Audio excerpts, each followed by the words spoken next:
Bismillahirrahmanirrahim. Assalamualaikum warahmatullahi wabarakatuh. Hai murid-murid, ketemu kita lagi dalam sesi PDPR pada petang ini. Sebelum kita teruskan pembelajaran, mari kita sama-sama baca doa. Bismillahirrahmanirrahim. اللهم افتح علينا حكمتك وانشر علينا من خزائن رحمتك يا أرحم الراحمين رب اشرح لي صدري ويسر لي أمري واحلل عقدة من لساني يفقه قولي والحمد لله رب العالمين. Alhamdulillah, semoga murid-murid dalam keadaan sihat sejahtera hendaknya. Amin. Jom kita teruskan sesi pembelajaran dengan tajuk tanda baca soal. Hari ini mata pelajaran Jawi tahun 4 yang bertajuk tanda baca soal. Tanda soal. Jom ikuti Ustazah baca sama-sama ya murid-murid. Tanda soal ialah tanda pada akhir tiap-tiap ayat tanya. Sama ada ayat itu dimulai dengan kata soal ataupun tidak. Okey, kita ulang semula. Tanda soal ialah tanda pada akhir tiap-tiap ayat tanya. Tanda soal dia kata setiap ayat tanya mesti ada tanda soal. Sama ada ayat itu dimulai dengan kata soal ataupun tidak. Okey, jelas di situ. Setiap ayat, setiap soalan mesti ada tanda soal. Setiap ayat soalan, setiap pertanyaan mesti ada tanda soal. Jom ikuti Ustazah kenali tanda soal.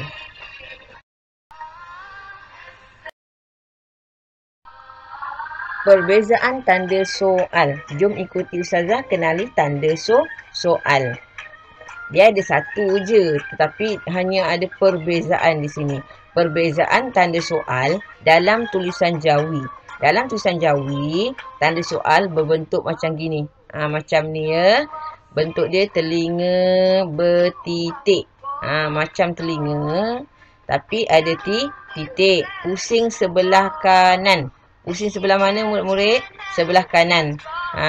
Ini adalah tanda soal. Nampak tak? Bentuk tanda soal dalam tulisan Jawi pusing sebelah kanan. Manakala dalam tulisan Rumi, ini yang bezanya saya cakap. Perbezaan tanda soal dalam tulisan Rumi. Yang tadi tu Jawi.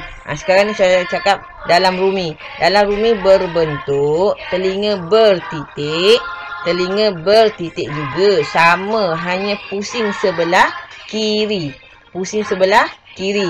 Manakala dalam tulisan Jawi pusing sebelah kanan. Telinga bertitik, pusing sebelah kanan. Faham tak murid? Jelas?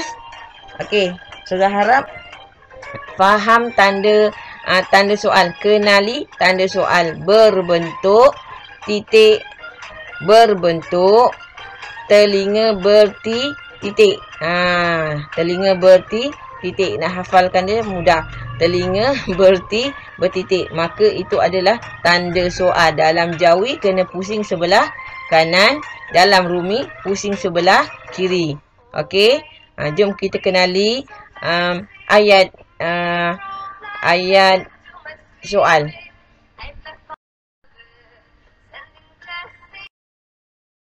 Sini kita lihat ya murid-murid, terdapat beberapa contoh-contoh ayat. Jom ikuti Ustazah baca sama-sama. Okey, lihat nombor 1. Di manakah letaknya Muzium Negara? Di manakah letaknya Muzium Negara?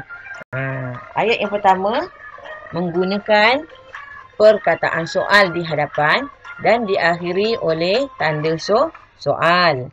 Di manakah letaknya Muzium Negara? Okey, kita kena baca dengan intonasi ya, intonasi yang betul. Nada kalau gaya macam sambil lewa je, tu bukan nak menyoal orang. Kalau ayat soal kena menggunakan intonasi yang betul.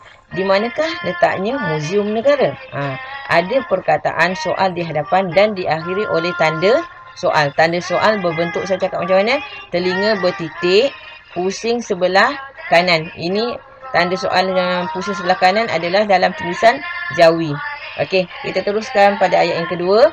Apakah yang terdapat di Muzium Negara?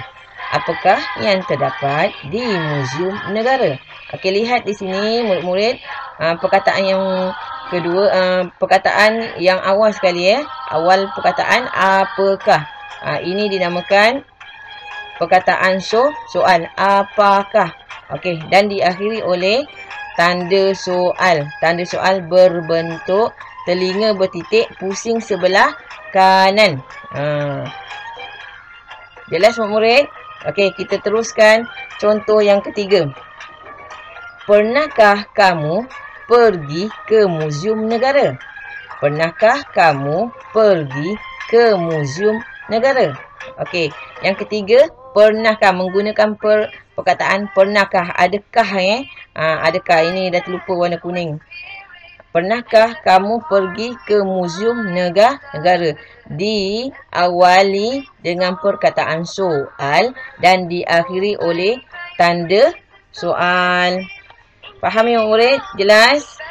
Alhamdulillah. Setakat ini sahaja yang dapat ustazah sampaikan pembelajaran kita untuk hari ini. Semoga kita sambung di minggu hadapan.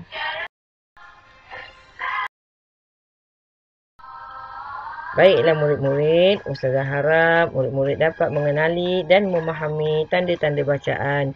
Sekian, terima kasih daripada ustazah. Semoga kita berjumpa di minggu hadapan. Assalamualaikum warahmatullahi wabarakatuh.